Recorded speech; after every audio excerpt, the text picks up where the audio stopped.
Assalamualaikum warahmatullahi wabarakatuh. Selanjutnya saya mau melanjutkan materi statistika, yaitu materi yang ketiga mengenai penyajian data dengan tabel distribusi frekuensi dan grafik ya. Oke, ini masih termasuk pada bagian statistika deskriptif. Ya, selain kita kemarin menghitung ukuran pemusatan, ukuran penyebaran, letak dari data, nah sekarang kita akan melakukan penyajian, menampilkan bentuk lain dari data ya. Nah, sebenarnya tujuan dari kita melakukan penyajian data ini sebenarnya hanya untuk mempermudah orang lain dalam memahami atau membaca data kita ya. Jadi pada saat kalian membuat laporan gitu ya, kalian nggak mungkin kalian akan menyajikan dalam bentuk data mentah hasil penelitian kalian kan, karena orang lain pasti akan kesulitan dalam memahami data kalian seperti apa. Tetapi pada saat kalian sajikan dalam bentuk tabel mungkin ya, atau dalam bentuk grafik, nanti dalam bentuk diagram, nah orang lain yang akan membaca itu akan lebih mudah ya, lebih memahami apa yang akan kalian sajikan nanti dalam laporan penelitian kalian. Nah, sebenarnya tujuan dari menyajikan data itu sebenarnya hanya seperti itu. Oke, merubah data yang istilahnya masih dalam bentuk data mentah ke dalam bentuk tampilan yang lebih menarik gitu ya, agar orang lain yang membaca data kita gitu ya itu lebih mudah memahami ya. Kalau kita sendiri yang memiliki data, otomatis kita tahu apa sih data kita, tentang apa, karakternya bagaimana gitu ya, itu kita pasti tahu. Tetapi orang lain yang membaca hasil laporan kita ya, kalau kita hanya sajikan dalam bentuk data mentah, otomatis mereka akan kesusahan dalam memahami apa yang ingin kita sampaikan. Nah, sebenarnya tujuan dari menyajikan data itu seperti itu. Oke, ini sebenarnya sudah sering kalian lakukan ya. Dalam menyajikan data ini, kalian tanpa kalian sadari, kalian kan kuliah ini udah semester 4 ya, otomatis sering diminta sama dosen kalian untuk membuat laporan gitu ya. Itu kan pasti kalian menyajikan dalam bentuk tabel gitu ya, tanpa kalian sadari kalian menyajikan data dalam bentuk tabel, mungkin juga ada dalam bentuk diagram batang kan, seperti itu. Nah, itu adalah salah satu contoh cara kita dalam menyajikan data ya. Jadi tanpa kalian sadari, kalian sudah belajar ilmu statistika ya. Sebenarnya sudah kalian pelajari dari dulu gitu. Kalian ngitung rata-rata itu kan dari SD itu kan sudah diajari ngitung rata-rata. Nah, kita ulang lagi kan menghitung rata-rata. Ternyata rata-rata itu adalah salah satu karakteristik dari ukuran pemusatan data. Nah, seperti itu. Oke ya. Nah, kita mulai dulu dari menyajikan data dengan tabel ya. Ini sebenarnya sudah sering kalian lakukan. Nah, susunan dalam menyusun tabel sendiri itu harus ada judul tabel, judul kolom, badan tabel, dan kaki tabel ya. Kaki tabel di sini itu adalah tujuannya untuk menuliskan sumber data kalian itu dari mana gitu ya. Jadi kalau kalian membuat suatu laporan, kalau data kalian itu adalah data sekunder, yaitu data yang kalian ambil dari orang lain gitu ya, atau mungkin dari laporan orang lain atau dari instansi lain gitu ya, jangan lupa itu selalu dikasih kaki tabel ya, yang menunjukkan sumber data kalian itu berasal dari mana gitu, karena nggak mungkin data itu langsung tiba-tiba ada, itu nggak mungkin. Kalau misalnya data kalian itu berasal dari penelitian kalian gitu ya, jadi langsung dari data primer, kalian langsung meneliti langsung, kalian langsung mengambil pengamatan langsung, ya tulis aja berarti sumber datanya itu adalah data sumber primer ya, data primer yang kalian ambil pada tahun berapa begitu. Oke, itu bagian dari tabel ya. Ini Kemudian kita ke macam-macam dari grafik ya. Ini sudah pernah kalian singgung, sudah pernah kalian pelajari juga, kalian juga sering melihatnya ya. Kalau kalian baca buku itu kan juga ada yang grafik garis, garis grafik batang, lingkaran ya. Nah, itu hanya bentuk aja, bentuk tampilan aja. Toh tujuannya sama. Kalian nanti mau menyusunnya atau kalian mau menggunakan grafik yang mana, mau yang batang, mau lingkaran, mau garis, itu terserah kalian ya. Kalian pemilik data itu sesuka hati kalian lah mau menyampaikan atau mau menyajikan data kalian itu seperti apa. Oke, saya kasih gambarannya aja ya. Ini diagram batang ya. Oke, diagram batang itu bentuknya seperti batang ya. Nah, oke, kemudian garis ya, garis ya, karena garis ya berarti bentuknya dalam bentuk garis. Kemudian lingkaran atau kita sebut dengan pie chart. Oke. Kemudian ini grafik gambar ya atau piktogram. Nah, piktogram ini jarang banget ditemukan ya. Jarang banget kita menyajikan data dalam bentuk piktogram. Nah, biasanya piktogram ini kita gunakan ini hanya salah satu tampilan aja ya, dimana gambar itu menunjukkan suatu karakteristik tertentu gitu. Jadi misalnya ini satu orang itu menunjukkan 500 pengunjung, berarti kalau bulan Januari ya tinggal 4 kali 500 gitu. Ya, jadi berapa ini? 2000 pengunjung gitu bulan Januari ya. Jadi hanya disimbolkan. Jadi tampilan dari tabel kita itu disimbolkan dengan karakteristik tertentu. Nah, kebetulan ini mengenai penduduk, saya tampilkannya itu dalam bentuk orang gitu ya. Ini grafik gambar. Nah, kemudian penyajian data kualitatif. Oke. Jadi gini ya. Jadi nanti pada saat kalian menyajikan data, itu kan data terdiri dari dua ya, ada kualitatif, ada kuantitatif gitu. Oke, nanti saya kasih bedanya ya. Data itu kan ada bentuknya kualitatif, oke, kemudian ada kuantitatif ya. Nah, kalian harus bisa membedakan. Tidak semua data kualitatif itu bisa kalian buat ke dalam diagram apa gitu, tidak bisa ya. Jadi kalau misalnya kualitatif itu biasanya bisa kalian bentuk ke dalam diagram batang, itu bisa. Kemudian garis juga bisa. Lingkaran juga bisa. Nah, nanti ada tambahan lagi yaitu yang namanya histogram sama poligon. Oke, nanti itu ya. Histogram sama poligon itu biasanya kita gunakan pada saat kita nanti memiliki data berupa data kuantitatif. Nah, nanti bedanya histogram sama poligon itu seperti apa? Oke, nanti saya jelaskan. Nah, ini kita ke penyajian data kualitatif ya. Biasanya kualitatif gitu dalam bentuk persen ya, frekuensi persen. Nah, oke, ini kategori A, B, C, D, itu kemudian frekuensinya segitu. Nah, kemudian kita hitung persennya ya, berapa persennya. Nah, kita bisa menyajikannya dalam bentuk pie chart. Oke, kalau datanya kualitatif mah itu mudah ya. Bentuk batang juga bisa, garis bisa, lingkaran bisa, tetapi nanti kalau pada saat histogram sama poligon itu tidak bisa.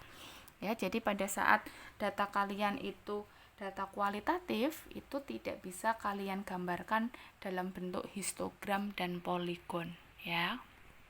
Kenapa? Ya, oke. Nanti saya kasih contohnya. Oke, tabel distribusi frekuensi. Nah, sekarang kita akan membuat tabel distribusi frekuensi terlebih dahulu. Nah, bagian dari distribusi frekuensi ini ada kelas, ada batas kelas, ada tepi kelas, ada nilai tengah, ya, ada interval kelas, ada panjang interval kelas, kemudian ada frekuensi kelasnya, gitu. Nah, cara menyusunnya itu silakan kalian lihat di slide yang saya kasihkan ya. Yang pertama mengurutkan data, kemudian menghitung jangkauan. Ya, jangkauan itu dari data terbesar dikurangi dengan data terkecil ya, atau range. Kemarin kita sudah menghitung range atau jangkauan. Kemudian menentukan banyaknya kelas. Nah, banyaknya kelas itu dihitung dengan rumus K sama dengan 1 plus 3,3 log N. N di sini adalah banyaknya data ya. K sama dengan 1 plus 3,3 log N. N itu adalah jumlah data. Nah, kemudian karena ini banyaknya kelas ya, karena ini banyaknya kelas itu nggak mungkin kan hasilnya koma-koma, jadi hasilnya nanti dibulatkan gitu. Kalau misalnya K saya itu hasilnya misalnya 5,6 gitu ya, berarti saya bulatkan menjadi 6 kelas. Kalau misalnya K saya hasilnya 5,2, nanti saya bulatkan menjadi 5 kelas ya, atau 5 interval gitu. Jadi kalau lebih dari sama dengan 5 itu bulatkan aja ke atas. Nah, gitu. Kemudian menentukan panjang interval kelas ya, panjang interval kelas atau I itu rumusnya adalah R per K. Nah, jangkauan dibagi dengan banyaknya kelas. Nah, banyaknya kelas ini nanti pada saat sudah dibulatkan gitu ya. Kemudian menentukan batas bawah kelas pertama. Batas bawah kelas pertama atau pada interval yang pertama itu kalian mulai dari angka berapa? Itu bisa kalian mulai dari data terkecil dari sekelompok data kalian itu. Ya, jadi mulai dari data terkecil, paling enak seperti itu. Jadi kalau kalian mau bikin tabel frekuensi ya, tabel distribusi frekuensi, interval yang pertama itu mulai dari angka berapa, itu mulai aja dari angka terkecil ya, dari data kalian. Nah, kalau sudah baru kita hitung frekuensinya. Oke. Saya punya kasus nih, misalnya hasil UTS ya, saya pengen kan kalau datanya masih modelnya kayak gini ya, itu kan kalau misalnya kalian lihat itu kan bingung ya, kira-kira ini satu kelas ini nilai UTS-nya itu ada di rentang nilai berapa sih, kan gitu kan, kita masih belum bisa menyimpulkan seperti itu, kita hanya masih mengira-ngira ya, karena datanya masih dalam bentuk data mentah ya. Nah, coba sekarang kita bentuk dalam bentuk tabel distribusi frekuensi biar kita enak nanti melihatnya, oh ternyata yang nilainya sekian sampai sekian itu ada berapa orang gitu ya, yang sekian sampai sekian paling rendah itu dari sekian sampai sekian ada berapa orang. Nah, itu kan kalau sudah kita rubah dalam bentuk tabel itu kan nanti akan lebih enak. Oke, tahapan yang pertama seperti yang sudah saya katakan tadi, tahapan yang pertama itu silahkan kalian urutkan datanya. Nah, pengurutan data ini itu sebenarnya sifatnya tidak wajib ya.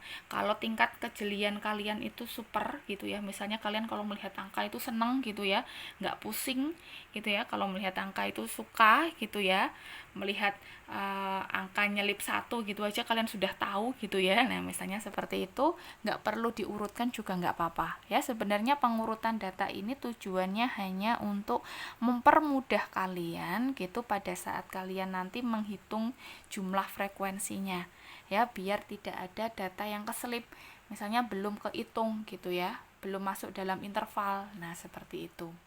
Oke, ini sudah saya urutkan. Nah, kalau mengurutkan nanti tinggal kalian urutkan aja pakai Excel kan juga bisa kan ya, tinggal di sortir aja dari nilai terkecil sampai nilai terbesar gitu. Oke, kemudian kita hitung jangkauannya. Jangkauan itu dihitung dari nilai terbesar dikurangi dengan nilai terkecil. Oke, kita ketemu jangkauannya 17. Kemudian banyaknya kelas. Banyaknya kelas tadi pakai rumus K sama dengan 1 plus 3,3 log N. N itu adalah banyaknya data saya. Kebetulan mahasiswa saya ini satu kelas itu ada 40. Itu. Oke, jadi log 4 40 ya. Ini silakan kalian hitung pakai kalkulator. Log 40 jangan kalian hitung secara manual ya. Kalian nggak akan selesai menghitung log 40 ya. Oke, silakan pakai kalkulator langsung aja ya. Berarti tinggal 3,3 kali log 40 itu hasilnya berapa? Oke, kemudian baru ditambah 1. Ya, hasilnya 6,3. Kebetulan nilainya itu kurang dari 5 ya, komanya saya bulatkan aja ke bawah. Oke, berarti saya sudah mendapatkan banyaknya kelas saya nanti atau banyaknya interval saya nanti itu sebanyak 6 kelas atau 6 interval. Berikutnya panjang interval kelas. Nah, panjang interval kelas kan tadi itu dari jangkauan dibagi dengan banyaknya kelas. Oke. Kebetulan ketemu 2,8. Saya bulatkan aja menjadi 3 ya.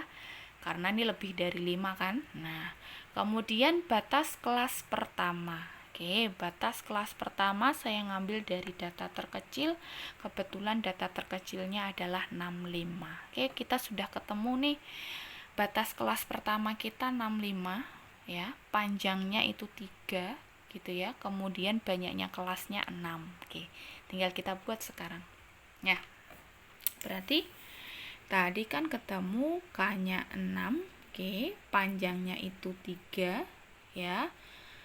Batasnya yang pertama yaitu 65. Berarti kalau saya mau buat intervalnya, ya, kemudian ini frekuensinya, oke, atau F. Nah, kelas atau interval yang pertama saya mulai dari angka berapa? Yaitu dari angka 5. Ya, kebetulan karena itu data terkecil. Sekarang panjangnya 3. 65, 66, 67. Oke, berarti sampai 67. Kelas berikutnya berarti 68. Panjangnya 3 lagi. 68, 69, 7, 70. Kelas berikutnya habis 70 otomatis 71. Ya, 71 panjangnya 3 lagi. 71, 72, 73. Dan seterusnya sampai kita punya kelas yang terakhir yaitu 80 sampai 82. Oke. Ya, jadi bikin kelasnya itu seperti itu, bikin intervalnya seperti itu. Dan jangan lupa, setiap interval itu panjang intervalnya harus sama. Jadi kalau panjang interval kelas pertama itu 3, berarti sampai kelas yang ke-6 itu juga harus 3. Nggak boleh berbeda, ya, gitu. Nah, kemudian setelah sudah, tinggal kita hitung frekuensinya. Nah, seperti itu cara membuat tabel distribusi frekuensi untuk data kuantitatif. Ini kalau untuk data kuantitatif ya. Kalau untuk data kualitatif gampang lagi. Oke, data kualitatif itu misalnya kan jenis kelamin gitu ya. Tinggal jenis kelaminnya laki-laki ada berapa orang, perempuan berapa orang, kan seperti itu ya. Ini hanya kita gunakan pada saat data kita berupa data kuantitatif gitu. Oke, itu untuk menyusun tabel distribusi frekuensi. Nah, begini ya, saya kasih tambahan penjelasan. Nah, untuk membuat tabel distribusi frekuensi, ini jangan terlalu saklek kalian dengan hitungan ini, gitu. Ya, ini kebetulan data yang saya kasihkan ke kalian atau yang saya kasih buat contoh itu kebetulan datanya cantik gitu ya. Jadi enak dibuat interval itu pas gitu kan. Nah, kalau misalnya pada saat kalian sudah di lapang gitu ya, kalian menemukan data yang istilahnya kalau dalam bahasa statistika itu adalah pencilan gitu ya. Pencilan itu adalah data yang terlalu melenceng jauh gitu dengan sekumpulan datanya gitu. Itu bagaimana nanti atau data itu kita buang atau data itu tetap kita masukkan di interval atau seperti apa? Harus tetap masuk dalam interval gitu. Tetapi pada saat kita hitung dia itu nggak masuk Bu gitu loh. Jadi misalnya saya misalnya punya satu data di sini ya, itu misalnya datanya adalah 98 atau mungkin 100 gitu ya. Ternyata ada satu anak nih yang nilainya 100. Dia pencilan sekali dengan data yang di sini ya, dia terlalu jauh. Atau kalau enggak ada data yang terlalu jauh dari 65, misalnya 25 gitu ya. Ternyata ada yang dapat nilai 25 gitu. Oke. Nah, angka itu 25 atau 100 itu apakah nanti kita buang atau tetap kita masukkan dalam interval? Harus kita masukkan dalam interval. Tetapi gimana Bu? Ternyata setelah saya hitung, itu tetap nanti banyaknya kelas itu tetap 6 gitu. Kemudian panjang intervalnya juga tetap 3, misalnya seperti itu ya. Jadi tidak begitu merubah banyak pada hitungan. Nah, terus bagaimana cara saya? Cara kita ya pada saat kondisi data kita seperti itu caranya tinggal kalian perlebar aja panjang intervalnya. Atau kalau enggak, kalau ternyata panjang intervalnya itu masih belum bisa mencukupi untuk memasukkan data itu, ya sudah ditambah aja kelasnya gitu.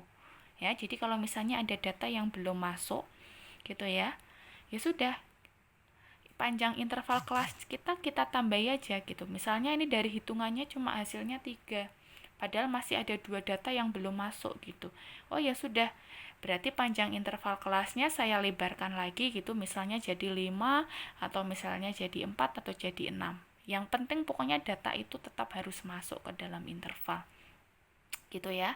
Jadi pembuatan interval seperti ini itu hanya secara umumnya aja, tetapi jangan saklek nanti kalau harus seperti ini tuh jangan. Pokoknya kondisi semua data kita itu harus masuk ke dalam interval gitu ya, harus masuk ke dalam kelas interval kita ya. Kenapa? Karena walaupun hanya satu data itu nanti pada saat kita membuat laporan ya, pada saat kita mendeskripsikan data kita itu masih memiliki informasi yang penting yang harus kita sampaikan kepada orang lain. Nah, seperti itu. Oke, itu untuk membuat tabel distribusi frekuensi. Nah, ini tadi ya batas kelas. Oke, ada nilai terendah tertinggi. Oke, ini yang kita sebut dengan batas kelas ya. Ini batas kelas bawah, ini batas kelas atas. Kemudian nilai tengah. Nah, nilai tengah itu seperti yang kemarin kita cari, nilai tengah itu adalah batas bawah ditambah batas atas dibagi 2. Oke.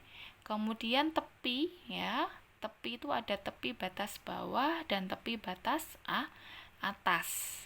Nah, kalau tepi itu paling enaknya gini. Kalau tepi batas bawah ya. Tepi batas bawah itu carinya tepi bawah dikurangi setengah. Kalau saya mencari tepi batas atas itu tinggal tepi atas ditambah setengah gitu ya. Oke, ini untuk mencari tepinya. Nah, kemudian kalau frekuensi relatif itu hanya kita rubah ke dalam bentuk persen ya. Ini dalam bentuk frekuensi, kemudian kita cari ke dalam bentuk persen ya. Carinya gimana ini ya, tinggal 2/50 kali 100 per persen ya, ketemu 4%. Nah, ini bentuk frekuensi relatif, ini hanya bentuk lain aja dari tabel distribusi frekuensi. Nah, sekarang grafik. Nah, oke ya. Nah, ada histogram. Oke. Ya, ini ya tambahan tadi ya. Ada histogram, kemudian ada poligon. Nah, histogram itu yang seperti ini. Oke. Nah, kalau poligon itu yang seperti ini. Oke, saya kasih perbandingannya. Tadi kan ada diagram batang ya. Kemudian ini histogram. Kalau diagram batang itu jelas.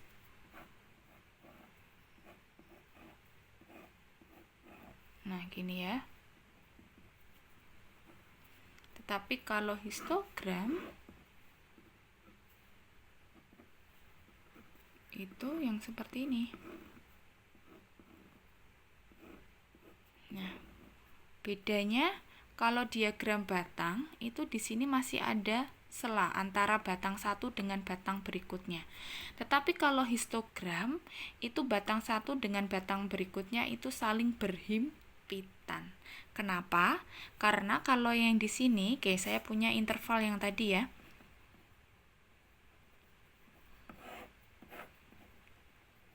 Oke, saya ambil aja yang ini ya, 65 sampai 67. 68 sampai berapa? 70. 71 sampai 73. Oke, frekuensinya misalnya ini 2, ini 5, ini 3. Oke, misalnya gitu ya.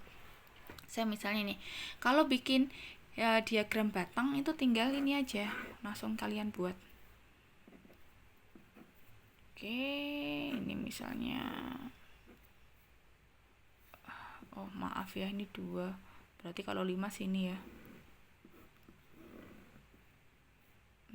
3 sini. Nah, ini 65 sampai 67. Kemudian 68 sampai 70, 71 sampai 73. Nah, kalau diagram batang itu yang kalian gambarkan itu adalah tepinya. Batasnya ya, batas atas dan batas bawahnya dari interval. Nah, kalau histogram itu yang kalian gambarkan adalah tepinya. Ini saya cari tepinya. Oke, ya. Tepinya. Berarti 64,5 sampai 67,5. 67,5 sampai 70,5. 70,5 sampai 73,5. Nah, kalau untuk histogram ini batang ya. Nah, kalau untuk histogram itu yang digambarkan tepinya. Ya. Ini misalnya 2. Oke. Ini 64,5 sampai 67,5. Kemudian 67,5 sampai 70,5. Kemudian 70,5 sampai 73,5. Nah, seperti itu. Oke ya, ini misalnya gini. Nah, ya, kalau histogram itu yang digambarkan adalah tepi. Oke, ini histogram. Nah, kalau poligon,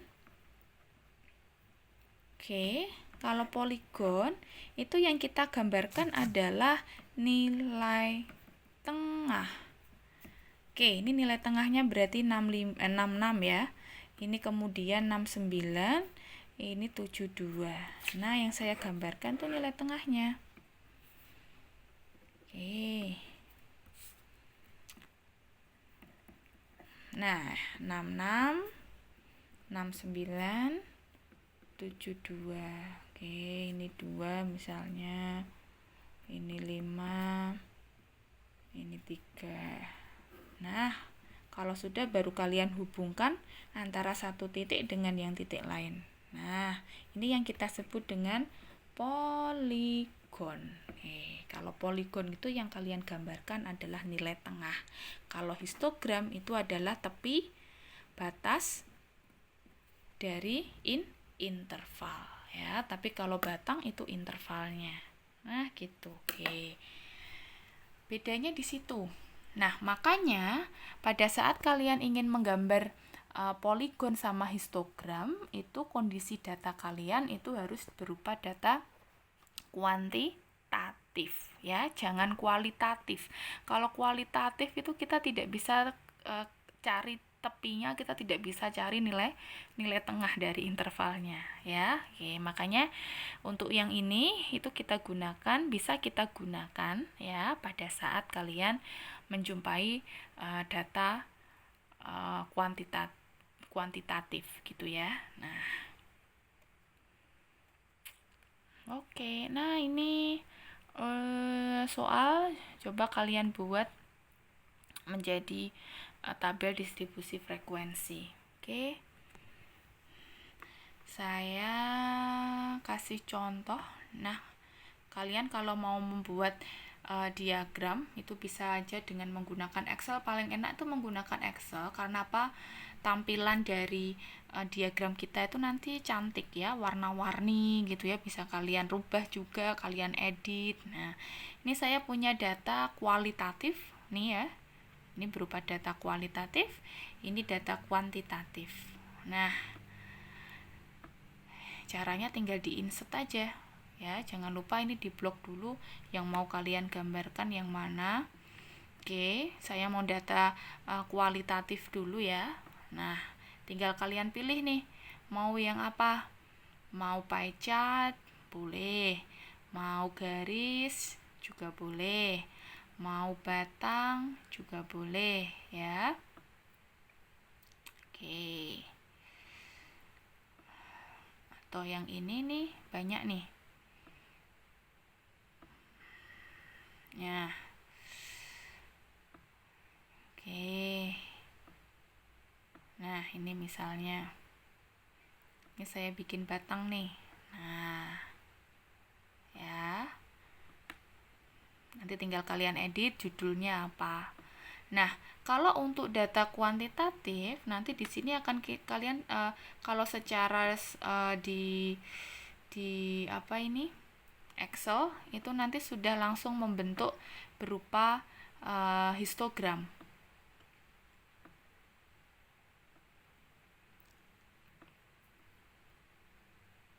Oke, ini maaf ini kolom dulu ya. Ini kalau kalian rubah dalam bentuk line chart, oke. Line chart di sini kalau yang ini nih sudah dalam bentuk poligon ini ya, karena kebetulan titik-titiknya tuh ada di tengah interval ya. Ini sudah poligon ini. Oke.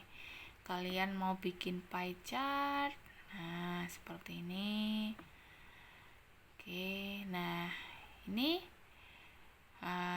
dalam bentuk bar chart. Bar chart itu batang ya, sama aja.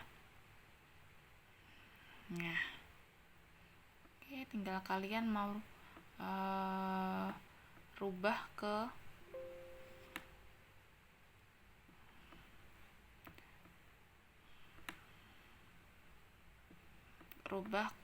tampilan yang seperti apa ya, tinggal kalian edit nanti judulnya apa. Nah, seperti itu. Nah, ini adalah cara membuat diagram ya, baik itu batang, garis, lingkaran, oke, histogram, poligon gitu. Nah, oke, saya akhiri ya untuk penjelasan mengenai penyajian data dengan tabel dan grafik. Saya akhiri. Assalamualaikum warahmatullahi wabarakatuh.